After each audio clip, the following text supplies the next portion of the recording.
And this is 10.3, the alpha lesson.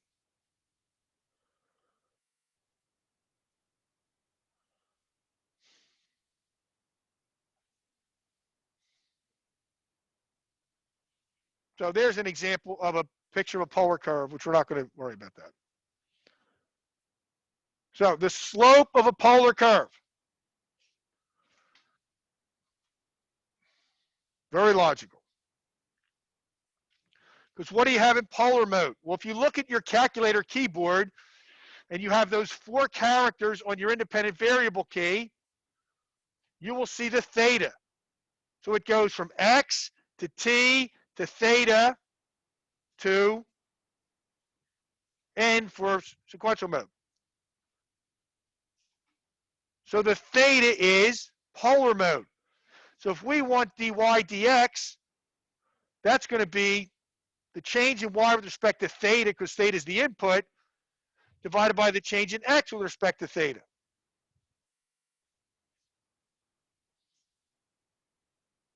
Now this is what's different. So far, the last screen, it looked like what we did in parametric mode, okay, which was dy dt over dx dt. Here, we're taking the derivative of r sine theta divided by the derivative of r cosine theta. So if you look at your screen for polar mode, it's r equals. So we have to type r, whatever we have in that line, times sine theta, or whatever's in that line, times cosine theta in the denominator. Well, it's kind of a prompt, ready? Because the sine is your y and the cosine is your x. But you have to put them in there. So what does that look like? Whoa, in order to differentiate this, you need the product rule. So I have the derivative of the first term, which is r prime, times sine theta, plus the first term times the derivative of sine, which is cosine, and the same thing for the denominator.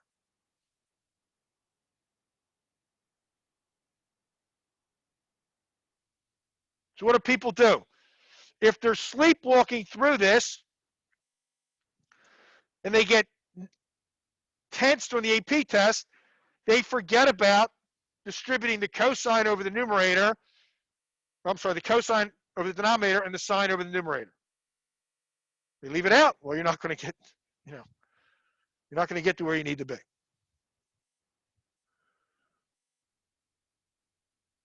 So that's what you got. We're going to go over an example of this and take it from there. So if you had r equals 1, take away cosine theta. So go to your calculator and type that. You go to mode, go to polar mode and type 1, take away cosine theta, and push zoom 4.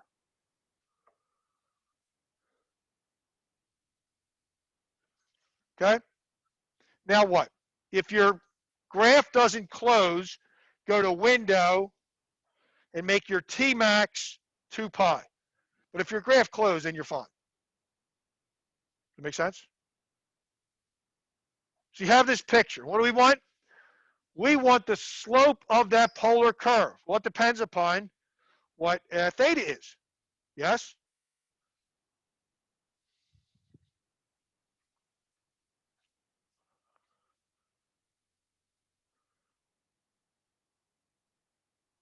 Now what?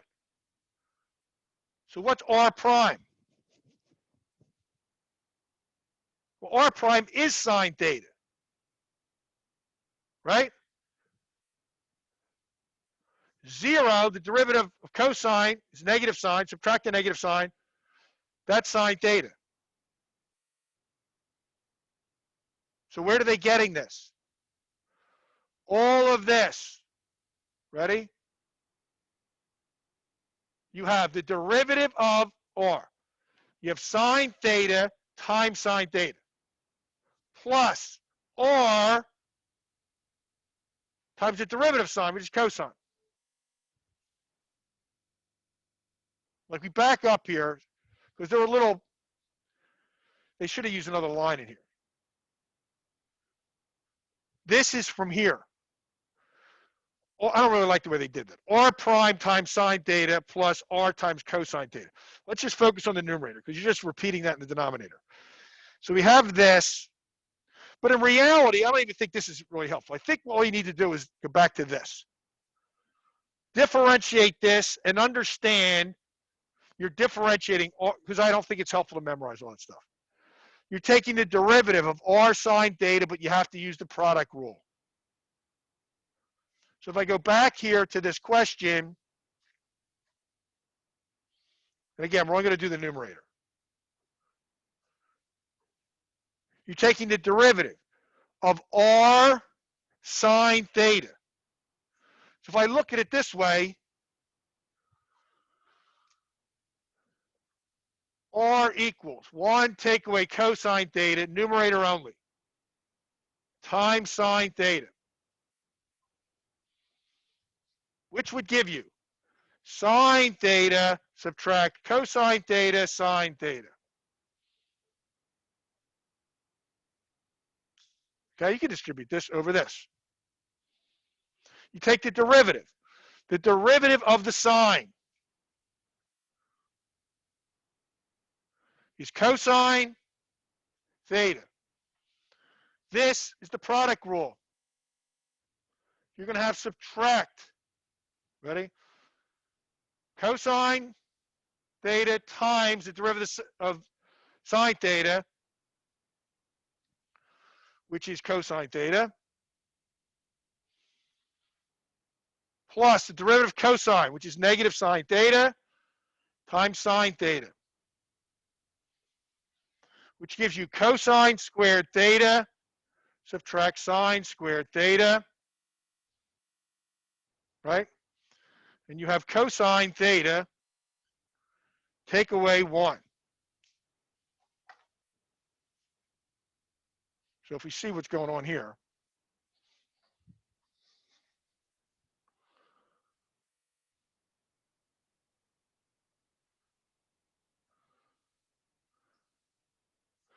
we have,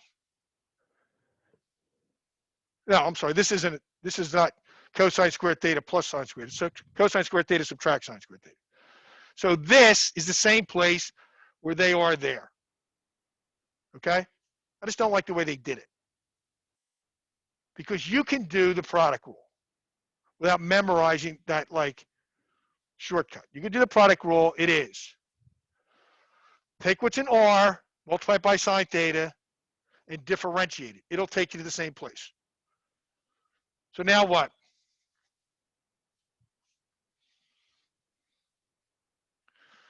Leaving out the denominator because it's the same work.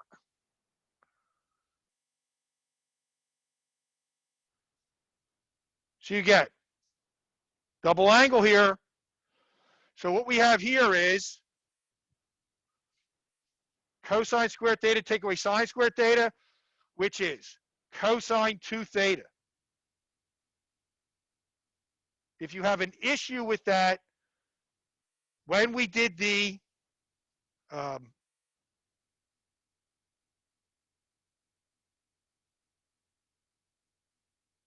Canvas tour yesterday, that PowerPoint is in the bottom Google Slides folder.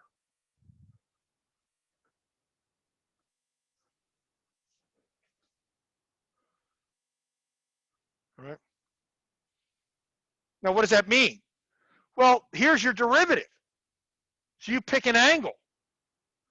When you put that angle in here, you'd have to double the angle here.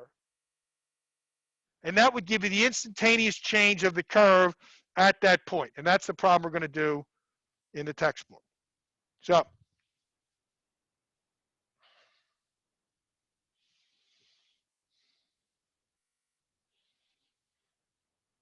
here's the PDF. First thing is, this question is, take a moment and read the question.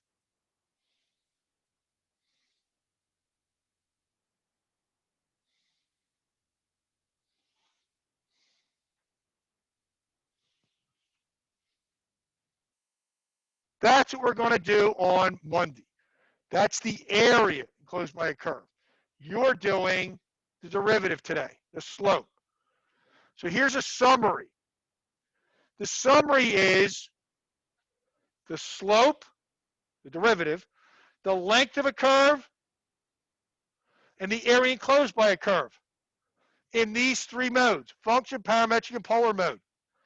It tells you where to find that, lesson. Well, it's a 3x3 array, so there's 9 cells. 2 of them we're not concerned about. We're not concerned about the area enclosed by a parametric curve, and we're not concerned with the length of a polar curve. But all the other ones, that's where you can find them. And you are accountable for those. And if you look at this, ready? Here's what AB is accountable for. The slope in function mode, the area enclosed by function mode. They're not accountable for that, and they're certainly not accountable for what's in chapter 10.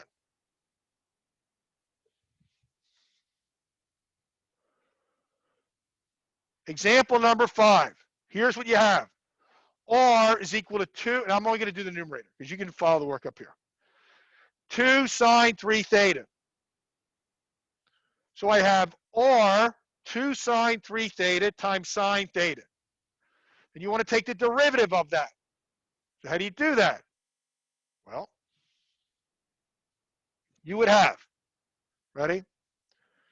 2, the constant, times sine 3 theta, times the derivative of sine, which is cosine. And I'll parentheses there, so it would be plus 2, the derivative of sine 3 theta would be cosine 3 theta times d mu, which would be a 3 times sine theta. And that 2 times 3 is a 6. So that's how we got the numerator. And then what was theta? Theta was pi over 6. So we want the slope of that curve. We go in here, and where there's a theta, we put pi over 6. So where there's a 3 theta, we put 3 times pi over 6, which is pi over 2. And that would simplify to that. 2 sine 3 theta. So we go to the calculator.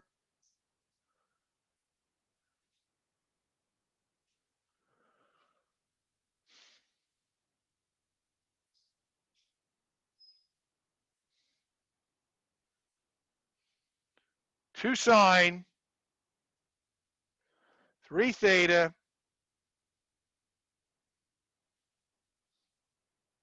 there's the curve. And what do we want? We want the slope of the curve at pi over 6.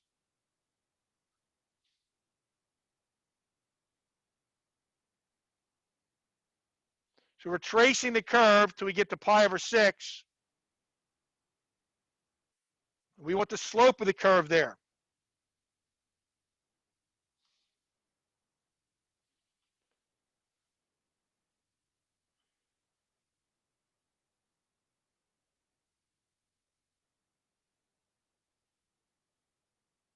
So there's pi over 6. All right, so the slope of the curve is certainly negative. Yes, I can see what's going to happen. Slope of the curve means the slope of the tangent to the curve there. So we ended up with a negative root 3. Okay? So you can look up there as the model, and you're going to go to problem 39.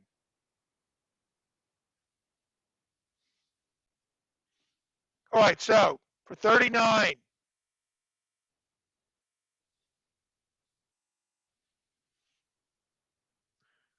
you have R, like the way I would do this is what the way it's here. I distribute this sine theta of what I have first. You'd have negative sine theta plus sine squared theta. Yes?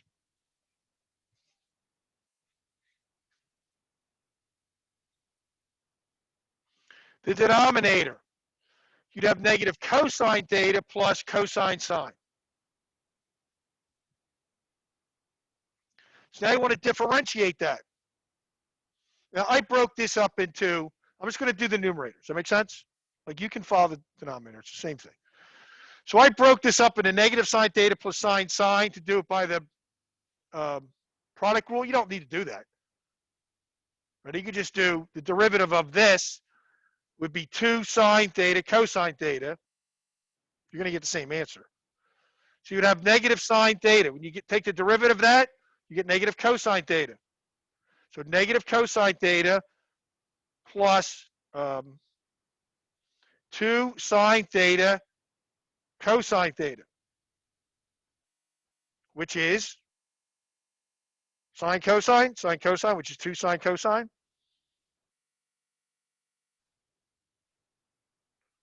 So you have the numerator 2 sine theta subtract cosine theta. Okay, which is this. We wrote that at the tail end. So now what? Well, at 0, if I put 0 in here, I would get negative 1 as the slope. If I put pi in here, I would get positive 1 as the slope.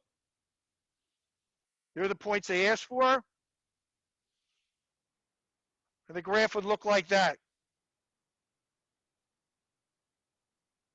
Here you see a slope of 1. That's where the graph's starting at 0. Here I'm sorry, the graph's starting at 0. Here's 0. Ready? There the slope's negative 1. Here's pi. There the slope's positive 1. That's what's going on.